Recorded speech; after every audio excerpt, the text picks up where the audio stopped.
is the most important molecule that you need to stay healthy and prevent disease? Hi, this is Dr. Mark Hyman. Welcome back. Now, why have most of you never heard about this? And why is it the secret to prevent aging, cancer, heart disease, dementia, and more? And why is it necessary to treat everything from autism to Alzheimer's? And why are there over 76,000 medical articles about it, and your doctor doesn't know how to address the epidemic deficiency of this critical, life-giving molecule? What is it?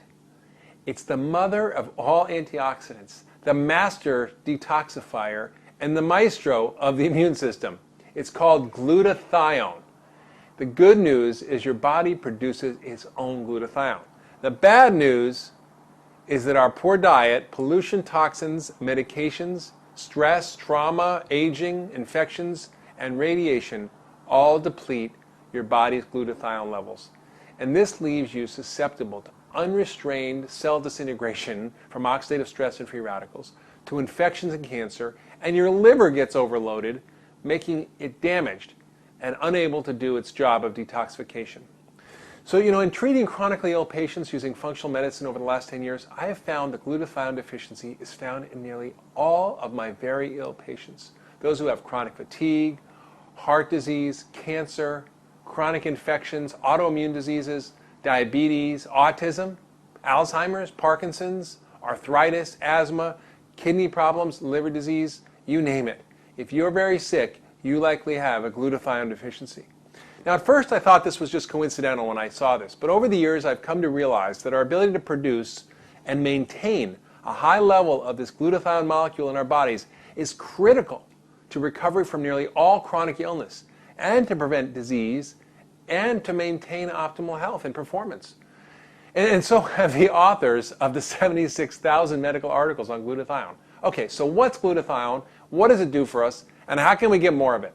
Well, glutathione is a very simple molecule that's produced naturally all the time in your body. It's a combination of three simple building blocks we call amino acids: cysteine, glycine, and glutamate. The secret of its power is the sulfur chemicals it contains. Sulfur is a very sticky, smelly molecule. It sort of acts like flypaper, and all the bad things in the body stick onto it. Free radicals and toxins like mercury and other heavy metals. Normally it's recycled in the body, except when the toxic load becomes too high, and that explains why we're in such trouble. In my practice, I test for the genes involved in glutathione metabolism, genes involved in producing the enzymes that allow the body to produce and recycle the glutathione. They have lots of names, GSTM1 and GSTP1 and so on. The fact is that we all evolved in a time before there were 80,000 toxic industrial chemicals that were introduced into our world, before electromagnetic radiation was everywhere, before we polluted our lakes and rivers and skies and oceans and teeth with dental amalgams and with mercury and lead. And that's why we often got by with just a basic version of the genetic detoxification software that's encoded in their DNA. And it's sort of mediocre at getting rid of toxins in the body. We just really didn't need more. Who knew we would be poisoning ourselves and eating a processed, nutrition-depleted diet? That's why almost half of the population has a limited capacity to get rid of toxins. They're missing GSTM1 function. And nearly all my very sick patients, including me, which explains why I became mercury poisoned and why I suffer from chronic fatigue, are missing this particular gene. And that makes them the yellow canaries in the coal mine. And that may be up to 1/3 to 1/2 of our population who suffers from chronic disease. So why is glutathione so important? Well, it recycles all the antioxidants in the body. It helps us deal with free radicals. And dealing with free radicals is like handling a hot potato, right? The free radical gets passed around. It goes from vitamin C to vitamin E to lipoic acid, and then finally to glutathione, which cools it off and recycles the other antioxidants. And then the body can reduce or regenerate another protective glutathione molecule, and we're back in business. The problem occurs when we're overwhelmed with too much oxidative stress or too many toxins. Then glutathione becomes depleted, leading us towards some terrible illness. And we can no longer protect ourselves against free radicals or infections or cancer, and we can't get rid of toxins, and this leads to further accumulation and further illness. Glutathione is also critical in helping your immune system do its job of fighting infections and preventing cancer, and that's why studies show that it can help even in the treatment of AIDS. Glutathione is also the most critical and integral part of your detoxification system. all the toxins stick onto glutathione, which then carries it in the bile and the stool and out of our body. So that's great. And lastly, it helps us reach peak mental and physical functioning. And in fact, research has shown that raised glutathione levels actually decrease muscle damage, reduce recovery time, increase strength and endurance, and shift metabolism from fat production to muscle development. So if you're sick or old or just not in peak shape, you likely have glutathione deficiency. In fact, the top British medical journal, The Lancet, found that the highest glutathione levels were found in healthy young people, a little bit lower in healthy elderly, and lower still in the sick elderly, and the lowest of all was in the hospitalized sick elderly. So keeping yourself healthy, boosting your performance, preventing disease and aging will depend on keeping your glutathione levels high. So the reason that glutathione is so important is that it's responsible for keeping so many of the keys to ultra wellness optimized. It's critical for immune function and controlling inflammation. It's the master detoxifier. It's the main antioxidant and protects our cells and our energy metabolism. So what about the good news? Okay, I give you a lot of bad news. The good news is you can do a lot of things to increase this natural and critical molecule in your body. So you can eat glutathione boosting foods, you can exercise, and you can take glutathione boosting supplements. All right, so let's talk about what to eat. What should you eat if you want to boost glutathione?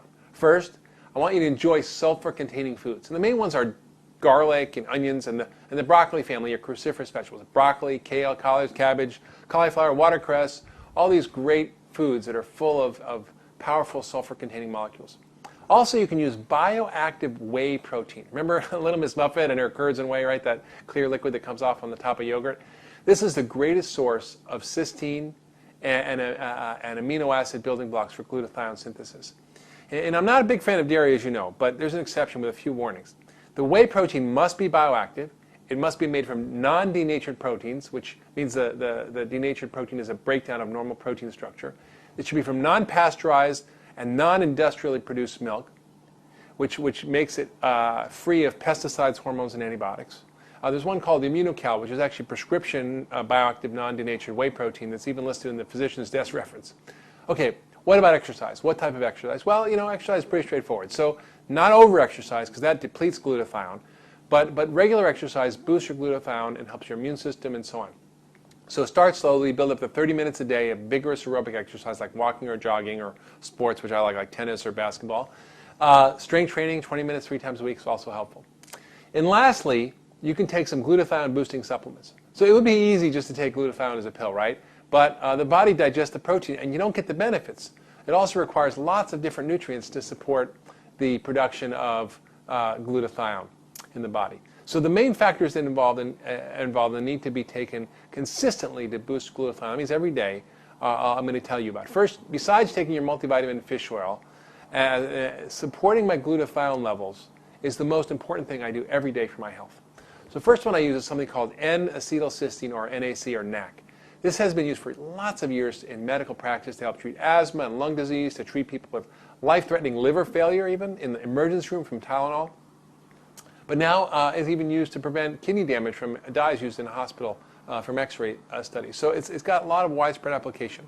The next is alpha-lipoic acid, and this is a close second to glutathione in the importance in protecting our cells and energy production and blood sugar control and many things. We make in our bodies, but we often become depleted. Next, and this is critical because there's 2 cycles here. I've written about this methylation cycle before, but this cycle of B12, folate, and B6 is critical for helping the body continue to produce the glutathione. Very critical, folate, B6, and B12. And lastly, we need selenium and the family of antioxidants and milk thistle, which is an herb, all of which can help boost glutathione levels. So remember, if you want to stay healthy and be ultra well, make sure your glutathione levels are up and functioning well. So thanks for listening to me today. This has been Dr. Mark Hyman, and I'll see you next time.